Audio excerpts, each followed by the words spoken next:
Welcome to this demonstration video. In this video, I'm going to provide you with a quick overview of using a backup client. So just briefly before I start, I want to share with you that this client uses AES 256-bit encryption and advanced differential block methods to encrypt and backup and restore data, to provide you with the fastest possible backups and restores, which are reliable and always available. The software client runs on all supported versions of Microsoft Windows, both 32-bit and 64-bit. So I'm just going to provide you with a quick overview of the software itself and do a backup and restore. So just first of all, if you remember in the prior video, I installed the software and just had it selected to back up one share on this computer. And so what I'm going to do is run a backup right now. I'm clicking over to the Backup Schedule tab, and you can see the schedule that was created and install time, but here I'm just going to force it to perform a differential backup right now. You can see on the Monitor Overview tab, there's several areas where we're getting an update of status. There's a calendar view to show you what dates you've had backups and whether they were good, which would be green, or whether there were issues, which would be yellow, or if backups were interrupted, and you'll see those showing for each day once we have some backup history. Right now what you could see here is that I've started an upload today. Here's the time, and the bandwidth up and down are shown here in megabits per second. This area is showing me the status of what is happening. So at the moment the software is processing my selections and deselections. In fact, I didn't make any manual deselections, but we're using those that Windows defaults in a Windows registry key, and I'll show you that in a few moments. Now you can see here that 58 files are to be backed up of size about 167 meg. There's a calculator that will tell us once enough data is transferred what the estimated completion time will be and the percent that's been transferred.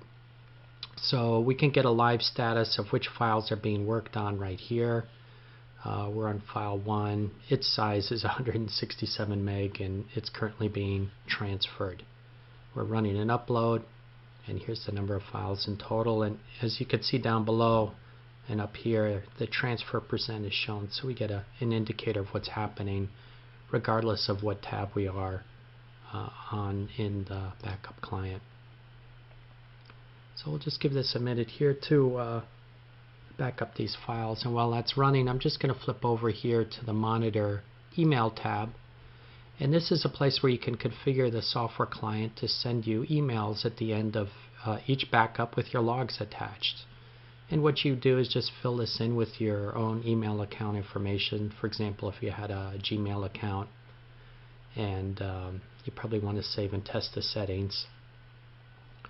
There's also an area here where you can specify for your backup host to send you alert emails in the event no data has been transferred to the backup server in some length of time, or in the event that your software client hasn't even connected to the backup server in some length of time. In this case, they're both defaulting to 7 days.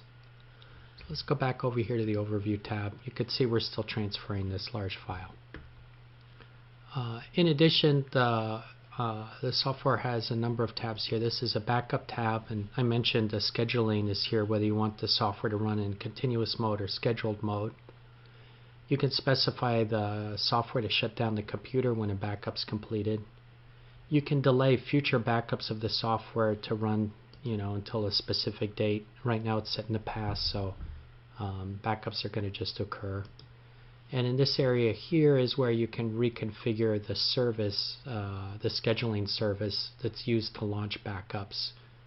You can see right here that the Happy Backup Scheduler is set to run as myself, and the service is in the started state.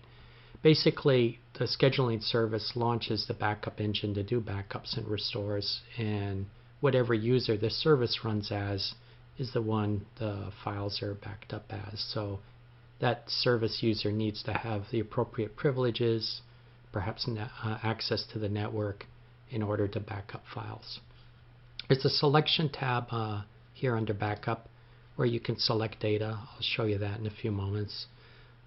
There's a settings tab where there's some basic high-level information about your backups. For example, I've set my backups to be parallelized, so local and remote backups are occurring at the same time.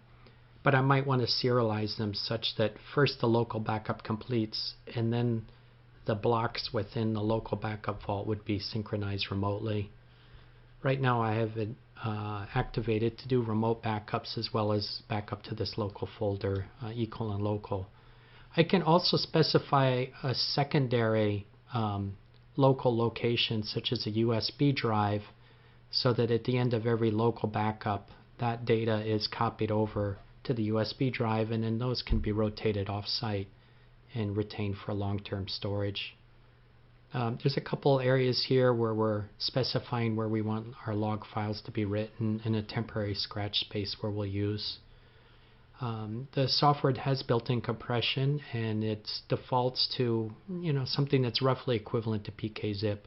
You can set compression to 0 if you don't want files to compress at all, which will probably give you the best differential backups. Or if you set this number very high, like 9 for example, it'll put the most effort into compression, making your files the smallest, but it probably would affect the ability to do differential backups. If you'd like the software to reset archive flags on files after every backup, it's just as simple as ticking this box. The software itself does not check archive flags to determine whether files have been backed up or not. The reason is if you're running multiple backup solutions and one solution resets the flags, then any solution that relies on the archive flag won't know files have changed. This is a simple setting to keep track of how many days of logs you want to keep on a local computer. And here we have the ability to run a command before or after a backup. For example, you might want to create a batch file that stops MySQL and copies the MySQL data, does a dump somewhere, and then restarts MySQL at the beginning of a backup. And then you would select those MySQL dumps to backup. And lastly, when you installed, in this case, I specified I wanted my backup host to be able to recover my encryption keys if I forget them. But if later on I decide I don't want them to have access to my keys, I can disable that here. I launched the GUI in expert mode, and so there's an additional tab here that came up which allows me to test bandwidth and see the speed or performance to read and write to the local backup as well as to the remote backup. And you can see here I can set the retention for the number of days to keep versions of files in both vaults, as well as the maximum number of versions of a file to retain. In this case, I want to keep every version of every file that's changed in the last 30 days. And then there's a setting here of the amount of free space I want to keep on every volume that I'm writing data to, whether it's a restore or a temporary working space. The CPU priority for backups is set to normal. I could change that to on idle or below normal if I wished, if I was worried about CPU usage on this server. The software client uses CPU during compression, encryption, and decryption, so as well as to maintain an encrypted tunnel. We could specify how we want Microsoft's volume shadow copy service to run. The default is to run in copy mode. And then there's some settings here that we can apply that are relatively advanced. Okay, so our backup finished, and now we can see today's date is in green. We had a good backup. 58 files were selected, about 167 megabytes. So obviously that number of files changed, and that's how much was backed up, and it was successful. If we click over to the Details tab here, we can see, and this would show you, by the way, I can make this bigger. This would show you the list of all your backup and restore operations during your retention period. But just clicking on this entry, I can see the same information I saw on the home page, that 58 files have been backed up of this size. It was 100% complete with no errors. this was the bandwidth that was used. There's a log file here which gives you the complete details of the backup, and you can see here we can save or print the log file. In fact, if it's a large one, we can type Control F and do a search. So for example, on errors, there were no errors, as you can see. The Selections tab is showing the actual selections used. This was the selection that I specified when I installed the software. All these other ignores or deselections all come from the registry. And there's a register key that Microsoft uses that applications can write to for specific data that they want excluded from backups.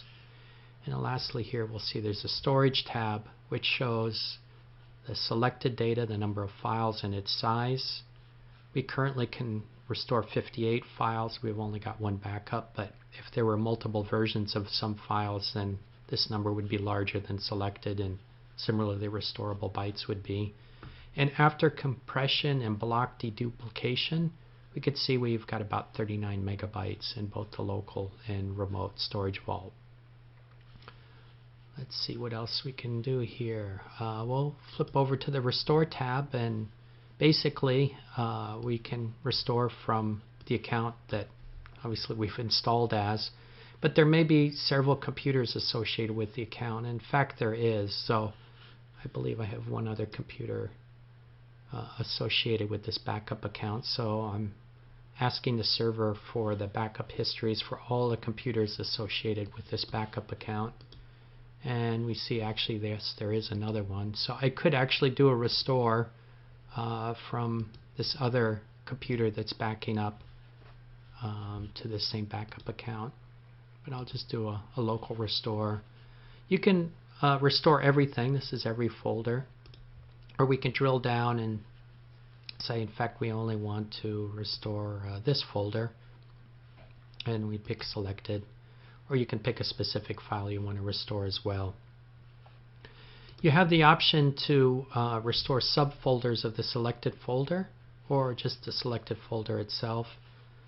Similarly, the default is when you perform a restore, it'll overwrite the files that are existing if they're the same names in that area, but you don't have to do that. You could switch that off. Down below here you can see the default location where we're going to restore data to. So let me just change that to somewhere else.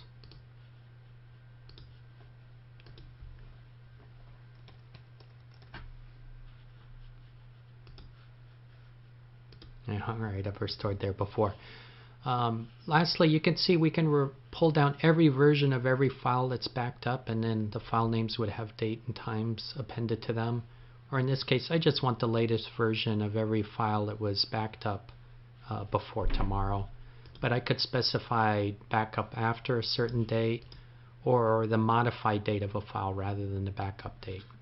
So I'm just going to click Save and Restore to.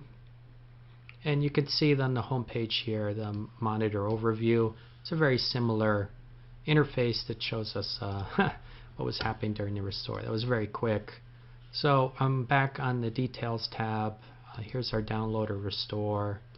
And here are 5 files that I restored just now and the log for that. Well, this has been a quick overview of capabilities of the backup software client. This software is very quick, it's very efficient, it takes minimal resources from the computer it's running on, and we think you'll find this to be the ideal solution for your own backup server business.